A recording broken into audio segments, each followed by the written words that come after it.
visual literacy can be improved. Each person through life builds a visual dictionary, and it really has potential to grow. I created books that have no words, but you can read them, because visual literacy, it's literacy, but without words. One of these books was chosen to teach cultural literacy in European school. And to bypass any languages, they chose visual literacy and only wordless books. And anybody can read images. To read images, you see everything at once. And then you begin to look at different elements anywhere in the picture. So you will look at a bird and you will recognize it because you saw a bird. Probably didn't look like any of my birds, but you will still recognize it. And elements by elements, the narrative will form itself in your minds. So I'm specialized in visual literacy and visual narratives. I channel stories that I sketch on a piece of white Tyvek, put black Tyvek under, cut through. Here is for the Chinese International School in Hong Kong. And they placed a printed version in their office. So a story without a transcript depends on the viewer's knowledge. Lexington Life column tell local Asheville stories. If you don't know them, you will read it differently. But your story will still be valid as any other stories.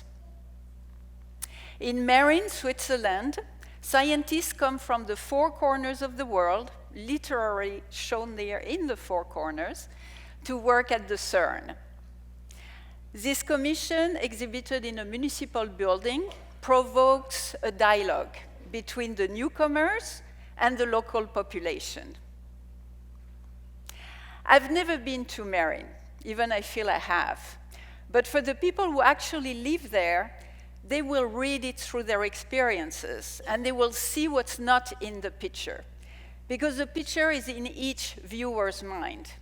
And it's complete freedom, because it still cannot be picked up by facial recognition. Art is a great tool to trigger memory.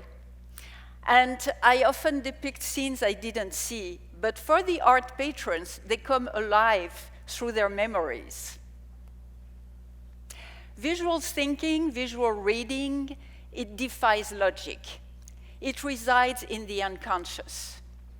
I create using my imagination and my visual memory that has more holes than my paper cuts. And the result is always a surprise. It's a surprise to me, and it's also a self-portrait. And funny enough, it also becomes a self-portrait for each reader. Reading images is a very satisfying game, because you have to guess and check if you were right. And then the curiosity leads to enhance your visual vocabulary. And art often references other art. But whether you see the similarities with Bruegel the Elder, you still can read the image. This piece in Cleveland is called Sound Bites, and you can read it through your senses. It tells some local stories of food and music festival. And public art reinforces cultural identity by sharing common stories. We're surrounded by images, and sometimes words become also images. And they communicate instantly with us because they render emotions. And visual literacy, it's to take time to observe and apply critical thinking.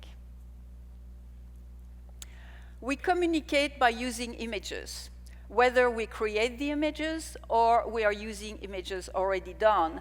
But we want to communicate experiences and feelings, or we want to visualize diagrams of our concept and ideas, or making them at maps. It's both visual thinking.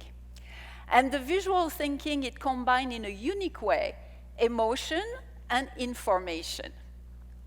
So it's not big data, it's small data, and it's combined of the style, the color, the composition, and the visual elements, the narrative elements.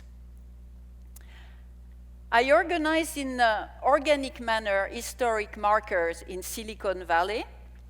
So you can read them as a tree that is growing, as a bloom, as a mandala, or any other spiritual way, or everything at once. And if you see it every day, your reading will change, because your life will change, because the images, they also function as mirrors. And there is a lot of different ways to read images. There is a lot of links and threads to follow. And it's not just to look, it's to take time to see what the image is really telling you. And there is a lot of references to check. There is no right or wrong in reading art. You don't need to be an art expert. Visual literacy, it's beside the skills of acquiring, analyzing images, and getting more visual vocabulary. It's mostly about reconnecting with our emotions, with ourselves, and with our environment. So spend more time with art. It's all about reconnecting with ourselves, and visual literacy help us to read the world with all our channels. So now we need to practice a little. So there is a short animated movie, and feel free to see it in your own way.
Thank you.